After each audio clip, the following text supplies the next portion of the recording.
E aí, topa pensar? Meu nome é Vitor, estou falando aqui hoje no canal do Samuel, do meu grande amigo, convidou para debater um pouco algumas temáticas. Eu sou lá do canal Descendo Machado, né? Convido vocês a conhecerem também. Bom, eu vou pegar um gancho aqui de coisas que o Samuel e outros convidados já falaram, né? E vou trabalhar um pouco a noção aqui com vocês da chamada pós-verdade, né? Ou a boa e velha mentira, ou a ideia da percepção da realidade, enfim, vou tentar juntar um pouco tudo isso rapidamente, né, para não fazer uma reflexão muito extensa, mas apenas para problematizar esses grandes temas. Né. Então vou começar dizendo, né, um pouco sobre essa ideia de pós-verdade que está muito na boca, circulando por aí hoje em dia. Basicamente essa grande noção, né, de que as pessoas começam a construir a sua própria verdade com base, enfim, nas suas experiências e no encaixe de histórias, de explicações em cima dessa experiência. Ou seja, basicamente as pessoas estariam ali não se importando tanto mais com a descrição dos fatos, mas com a adaptação dos fatos para a sua própria verdade, para a sua própria história, para a sua própria visão. Bom, eu não sei vocês, mas eu chamo isso de mentira. Quando você parte de uma, né, constrói uma realidade em cima de coisas que não aconteceram ou torcendo os fatos, eu ainda chamo isso de mentira. Talvez eu seja antigo, não sei, né? Mas enfim, a conversa também que eu queria ter aqui com vocês é pensar como que isso ocorre, como é que esse processo se torna tão forte e poderoso nos dias de hoje e entender se isso é verdade, se isso é uma grande novidade, ou né, da onde veio, de onde surgiu, enfim. Tá? A primeira coisa que eu gostaria de lembrar, né, então de problematizar, é a questão, é um tema que eu já trabalhei, né, no meu site algumas vezes, em alguns vídeos, é a ideia da percepção da realidade. E a percepção da realidade é um assunto complexo, longo, mas para resumir aqui alguns princípios elementares, a sua percepção da realidade ela é moldada com base naquilo que é a sua vida cotidiana, naquilo que são os seus valores, as suas experiências. Então, com base em tudo isso, você vai construindo uma percepção do que é o real. Mas o que é o real para você, das suas experiências, daquilo que você observa no seu dia a dia, daquilo que é a sua formação, os seus valores, a sua bagagem, as reflexões que você faz, as coisas que acontecem com você, tudo isso interfere na sua percepção do mundo real. Então, veja, esse é um processo extremamente, já é um processo complexo, né? Se você não estiver interferindo nele, criando novas histórias, criando novas explicações.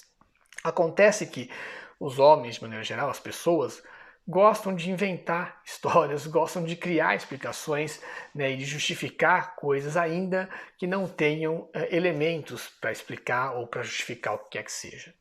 Então isso não é um processo exatamente novo. A novidade que nós temos hoje é a intensidade com que ele ocorre e as ferramentas que existem que possibilitam dimensões não, né, assim, fora do controle de qualquer indivíduo, né, fora né, das ferramentas ali cotidianas de análise e de entendimento, né, de definição se alguma coisa é verdade ou mentira. Né? E uma das questões importantes da gente imaginar aqui, né, de pensar, é o seguinte. Né? Uma coisa é a boa e velha disputa de interpretação, a disputa pela construção, né, das narrativas, das versões da verdade. Então, uma coisa é a visão, né, as diferentes visões que as pessoas têm sobre o mesmo fenômeno. Então, lá nós temos, cada um de nós temos a nossa bagagem, a nossa percepção das coisas, nós temos diferentes visões. Isso é uma coisa. Tá? E o debate saudável surge exatamente disso, das diferentes percepções que você constrói sobre as coisas. Né? Nós temos ali um outro indivíduo, uma outra pessoa que tem outra percepção, que vê o mesmo fenômeno por um outro ângulo, e do debate saudável entre essas visões você tem o avanço das ideias, o avanço, né, do próprio conhecimento. Né? Então isso é uma coisa, isso é saudável, isso é esperado, desejável. Outra coisa é a mentira, a invenção de algo, a colocação de um elemento ali que não aconteceu somente para você ganhar a disputa, para ganhar o debate. A pós-verdade se situa nesse segundo caso. Não se tratam de versões da realidade, mas de uma criação de versão. Você está criando uma nova versão que não necessariamente traz elementos da realidade.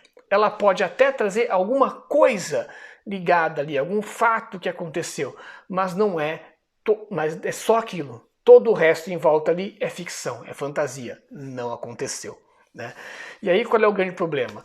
Que as mentiras ficam tão sofisticadas, tão bem elaboradas, né, que as pessoas que lidam com elas, que recebem essas, né, pós-verdades, não têm condições de avaliar se é mentira ou não, né, e aquela história passa a moldar a percepção que essa pessoa tem da realidade. Só que é uma mentira. Eu vou dar aqui um exemplo, né, bastante corriqueiro aqui do nosso ambiente brasileiro, do nosso cenário aqui. Uma história que até hoje circula e já foi utilizada inclusive por ministros do atual governo como exemplo tal, e é uma pós-verdade bastante clara. Alguns anos atrás, eu creio que já tem bem aí quase uns 10 anos que isso aconteceu, nós tivemos um episódio numa praia, né, se não me engano no Rio de Janeiro, um rapaz ali fez uma performance em que ele introduziu um crucifixo, né, na sua região. Tá? E introduziu, né, na sua região anal. Muito bem. Um rapaz, uma única vez fez isso.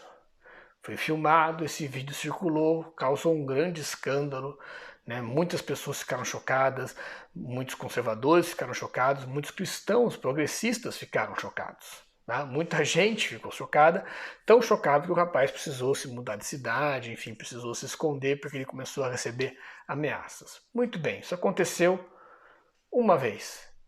Até hoje essa história circula como se houvesse uma epidemia de pessoas fazendo isso. Como se todo mundo que está querendo criticar, né, o universo religioso fizesse isso.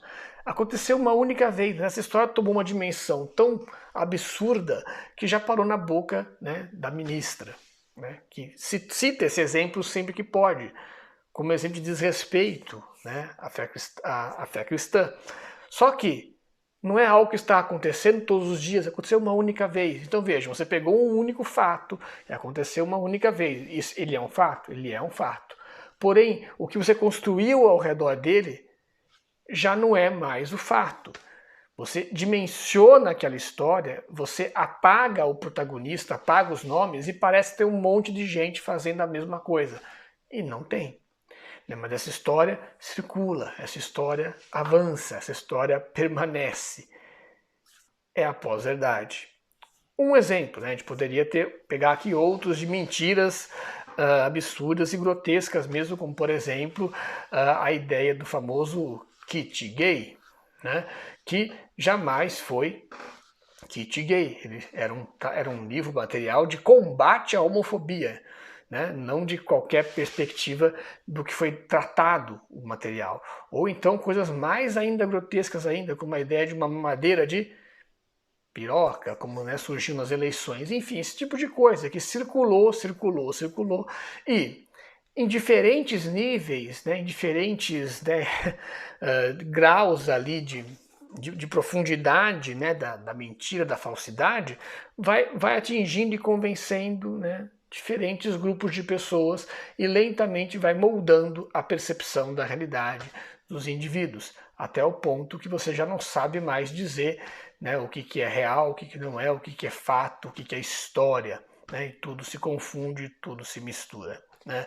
E aí eu sempre me lembro, né, do recado de Tocqueville, na Democracia da América, né, alertando ali que a melhor maneira que você tinha de combater a construção da informação por uma imprensa livre era você permitindo a existência de muita concorrência, de muitos jornais, de muitos veículos divulgando informação, para que a informação tivesse N versões.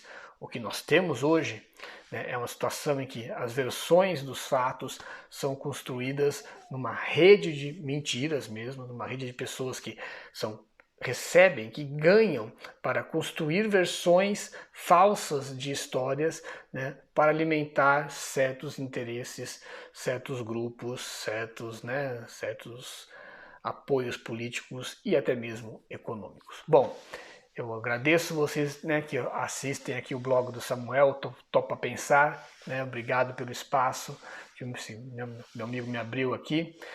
Passe lá no meu canal também para curtir os vídeos, para conhecer um pouco o meu conteúdo, né, e um grande abraço para todos, até uma próxima. Vai dar errado não, viu? Ô, vai fundo.